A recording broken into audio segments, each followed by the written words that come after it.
What's up, YouTube world? It's your boy J Dub, the number one comment on YouTube, and I'm back with another review.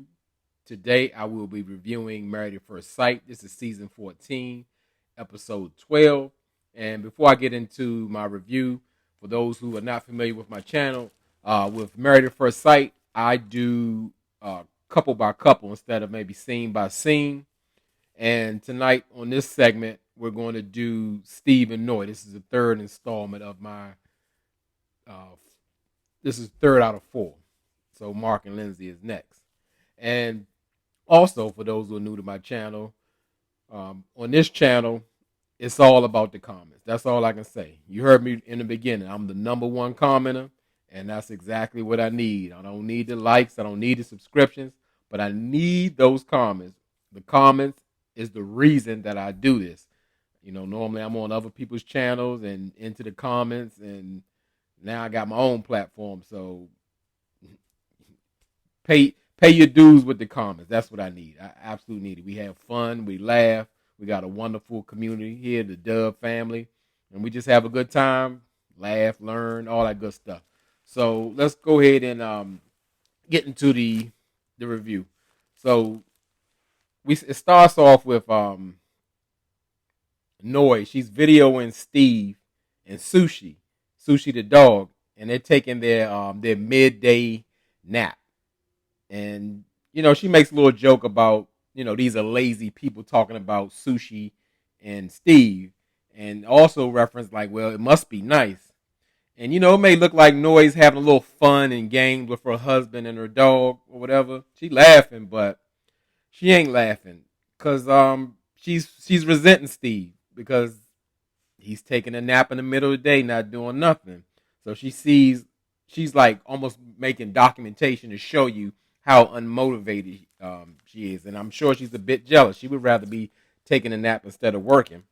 So we go to the next scene. We got two beach bums tossing a football on the beach, and who was that? None other than Steve and Mark. And you know, I don't call him Mark the Shark no more. Lindsay then took that name from him. Like, Mark is so, I ain't even gonna get into Mark right now. We'll wait to the next segment. So Steve, he wants to know, like, how is Mark enjoying, you know, working from home? And Mark assures Steve, he's like, no, Steve, I'm not working from home. You know, I don't have a job. He out of a job, and he want to know why. He was like, pretty much they saying, I guess the hours of him doing Married at First Sight is conflicting with his work hours, so he can't work. And Steve pretty much saying like, well, if we talking about, I guess, making a living, then you know that should be the highest priority out of anything. And I'm like, this coming from Steve? Steve, no jobs. Talking about making a living should be the highest priority. Okay, but that's the thing. People get very reflective on other people's situation instead of like kind of seeing like what they got going on. And Steve pretty much shares that as far as going in this process, he's trying to convince us and everybody else he's not a beach bum like Mark without a job, and that he pretty much has, you know, a nice amount of savings, and he's pretty much paying 3 to 4 times, I guess, the expenses in the house. I mean, what, they've been there 30 days? How much bills could they actually have? And two, they do pay them for filming this show, and they say it's normally comparable to their salaries, but what I heard allegedly is more so like every time they film is like $1,500 a day. So I don't know about all that. So I'm not so impressed with that. But let's forget the statistics. Steve is pretty much saying, you know, he's good with money. He's solid, and it's more so a perception thing with Noi. Like, she wants to see him motivated and get a job, and I can see that. I can see that because, again, let's go off with the information Steve has given us. Steve has worked in his engineer position, what, 4 years let's just throw a number. Let's just say Steve got. I'm gonna go crazy with it. He making so much money because everybody say he a millionaire and all that. He didn't get his RAV4 fixed with the dentist side, so he saved about, let's say, $100,000. If you're not working and you're making all this money, $100,000 isn't even a year's worth of salary, which you're not planning to get a job, and you want all these kids and having all these big dreams that he's talking about. I could see how Noy would have a problem with that perception. The savings is supposed to be for when in need. If you need to do something like get the dent fixed on the RAV4, go on vacation, emergencies, backup plan, build. Not I'm going to live off my savings. Steve didn't have his own business. He got let go from a job that he only been in 4 years. 4 years is nothing. Steve like 40 years old. That's nothing. That's not impressive at all, but okay. Steve pretty much saying that, if he gets a job, Noy needs to tell him what the plan is. Like, does she want to buy a house? Does she want to go on vacation? Does she want nice things? And the way he's wording it is like, it really sounds like Steve thinks having a job is like a luxury. It's not a necessity. He just told Mark that, I guess, making a living is the highest priority. So he's not living what he's saying.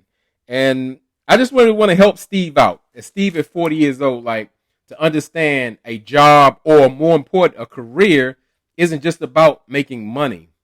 Like, he needs insurance, for them teeth, them gray teeth. They do a couple of sessions. They get all that gray stuff off of him. Obviously, he hadn't been in dentist about 5 years. Pension. When you are with a solid company, they're going to offer you a retirement, because no matter what you have, maybe he got $1 million. If Steve's going to live till he's 75 years old, $1 million in savings without working is not going to be enough. So, because why I say that, I put that, people's like, oh, he can work and he can get money when he wants to. He ain't doing nothing. He's not doing nothing right now. And he told Noy that he wants to stay home and he wants to cook and clean, and that's what she should be okay with. So it's important. It's more than just about making money. That's why you work when you're younger, so you don't have to work when you're older. So that's the time where you can relax, or that's the time where maybe your health may decline. Whatever you got in the bank, if you got health issues and you don't have insurance, that money is nothing. But everybody say, oh, he could get on Noy's insurance. Why should he have to when he should have his own? Or, you say, well, we got two insurance. Or I can get on yours, you get on mine, or something. Steve ain't got none of that. That's a problem. What Noy's gonna have 2 or 3 kids? Who knows what's that gonna do to her body, or she have any kind of complications? She can't fall back on him, and she should be concerned about that. And like, his mindset to me is ridiculous. It's like a mindset of a kid, and he pretty much, he said out his mouth, he believes like him working a job will get in the way of him his creativity and him dreaming of their future. So what that mean? A midday nap? That's how he gonna dream of their future? No, he need to get something going, some plans going, and put them into place. When nobody worry about him taking naps or dreaming about his future. He can do that while he works. And yes, everybody isn't made or want to have a 9 to 5, but Steve hasn't shown Noy anything to make her feel comfortable or safe, or like, yeah, I got this. Living in a shared apartment and getting per diem every day for food isn't something you can see like, oh, this man can take care of his own in our household. He not showing nothing. So the next scene, they go, Steve and Noy, they go take Sushi for a walk, and Steve is pretty much saying like him and Sushi they've grown a closer bond, because before, like, Steve was really kind of off. he wasn't feeling Sushi, which I get because I was Noi dog, and she was like really like forcing that situation on him, and he wasn't feeling it, and he was pretty much saying, he takes care of Sushi most of the time. He's feeding Sushi treats. He picks up the poop, which he never said he would never do because he's grossed out. He used to have a pooper scoop, and now he's picking up with his hand in a bag. But Steve is really starting to resent, all the chores and duties that Noi is putting on him. In a sense, I can understand that, but I can't because that's initially what he told Noi what his plan was: to keep the house spotless, keep the food going, and if he got a 9 to 5, that would get in the way of doing all those wonderful chores that he was doing. Now he got the duty, and he don't like it.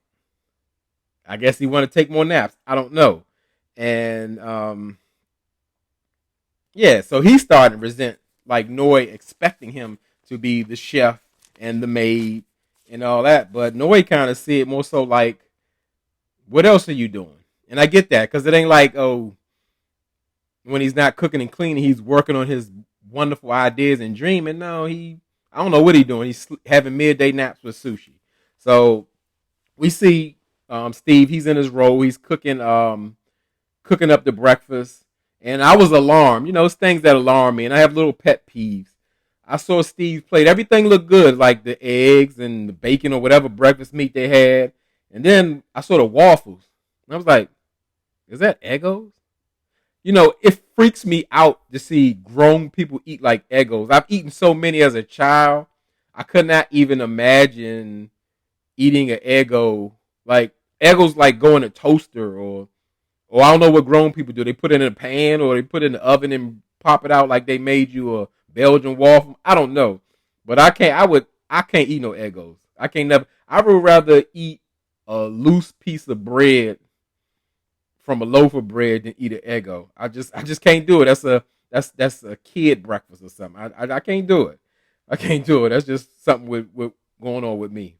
But Steve, he's feeling the weight of being responsible for all of the chores, and he's kind of trying to push some over to Noi and saying like, well, we got 2 bathrooms. You talking about you want me to clean them? Maybe you can clean one or whatever. And Noi like, nah. And I'm like with Noi too. Like, you signed up for this. This is what you wanted. Now you got it. Now you don't want it. You want to kind of split the chores up or balancing things out. And Noi say, nah. I want you to do all of. I want you to do all of it. What else you gonna be doing? I'm working or whatever.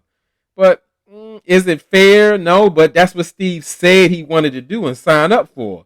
And Steve is, I guess, he's trying to put his foot down in the way Steve would do, and he pretty much like, yeah, I'm gonna leave. I'm gonna leave you a bathroom so you can take care of it.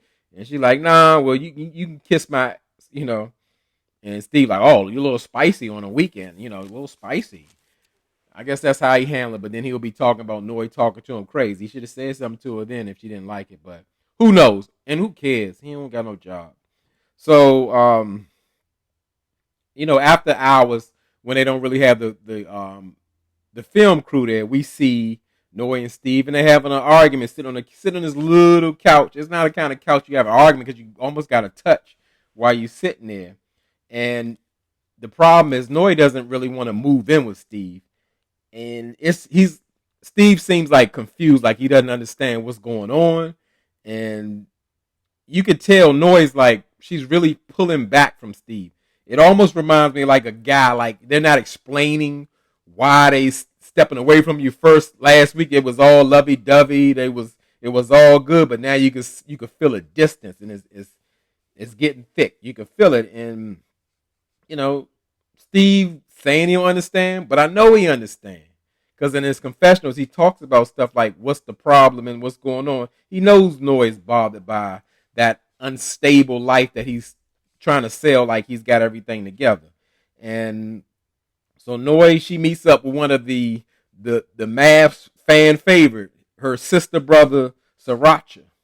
And Noi shares that, Steve is like all these wonderful things. Like he's a lot of fun to be with. He's very affectionate. He's sweet. And Sriracha is skeptical because she know the deal for real, like how Steve is. And Sriracha like, oh, so you all in love like on the first month? Like, come on now.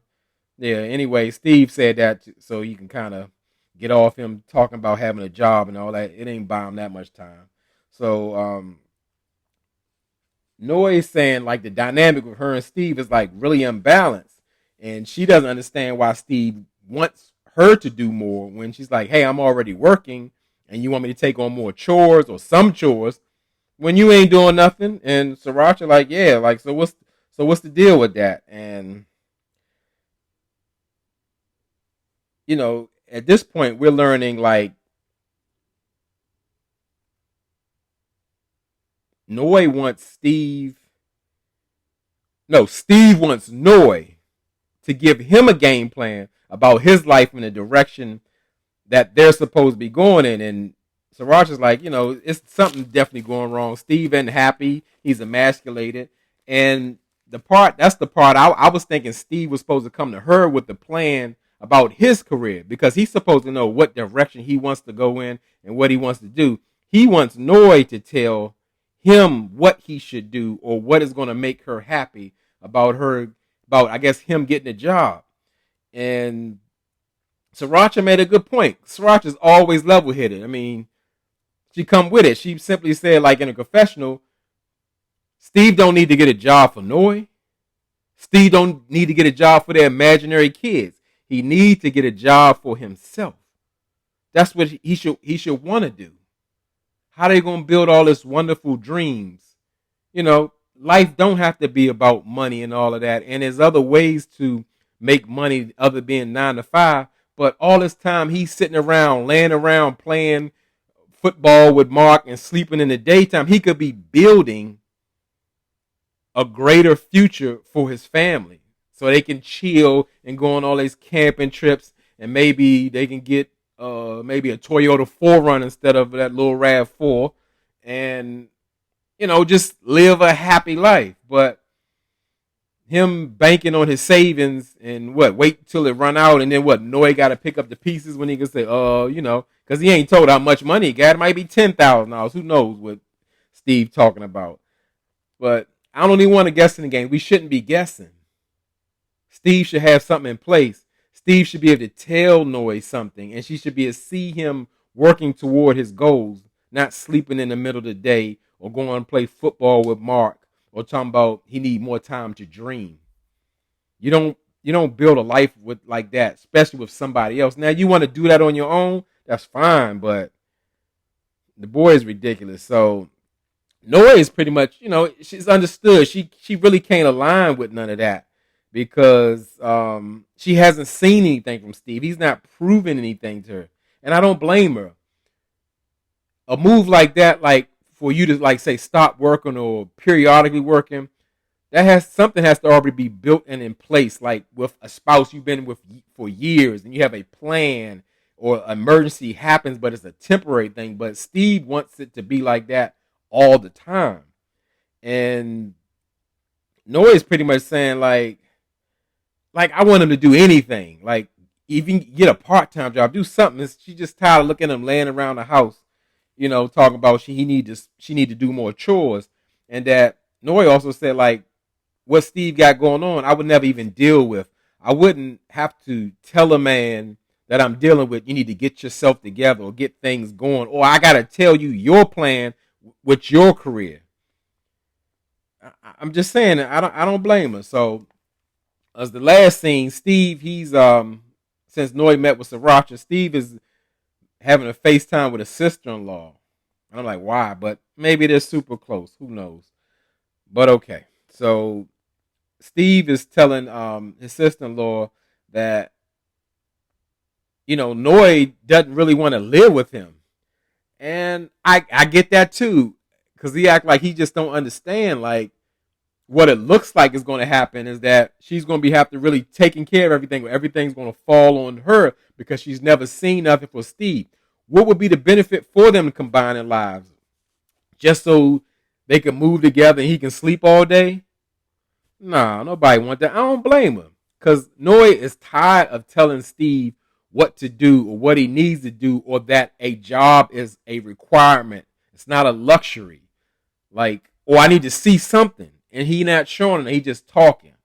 So I think Noy is very smart. She's not as communicative as I would like her to be, but everybody's different, has different styles. She's non-confrontational. She's only going to say it, but so many times, like you need a job. I need to see a plan. She's not going to keep telling you that. She's going to get tired. All she's doing is shutting down at this point. So, yeah, Steve 40 years old. If he ain't going to get right on his own, she can't get him right. So, I mean, like I said, I get it, but Steve is just out of it. But we learned that Steve has another issue with Noy. Like, she's still up to her old tricks. She's sneak dissing him on IG, putting them little subliminal messages when he asked directly, like, please don't put that stuff up there because, my family sees that. It makes them wonder and all that. And I know he's like, yeah, don't share everything with everybody else. But, I mean, they keep talking about to everybody about their marriage. So, but I get what he's saying. But that's what, like, younger women do. They feel like that makes sense to them to vent to social media, and that makes things better or gives them a relief instead of talking with their spouse. So I get it, but Steve said he confronted Noy. He does. Like I said, Steve is very communicative, and Noy denied it. Like, it ain't about you. When we know it's about Steve. So Steve's sister-in-law pretty much said, well, like, you got to take her word and trust that she's not saying it about you. And that's really all you can do because you can't make her tell the truth. She ain't going to say, yeah, I was writing that about you because you're getting on my nerves or I'm so disappointed. I forgot what the post said. Something about when you know you deserve more, you do. Something like that.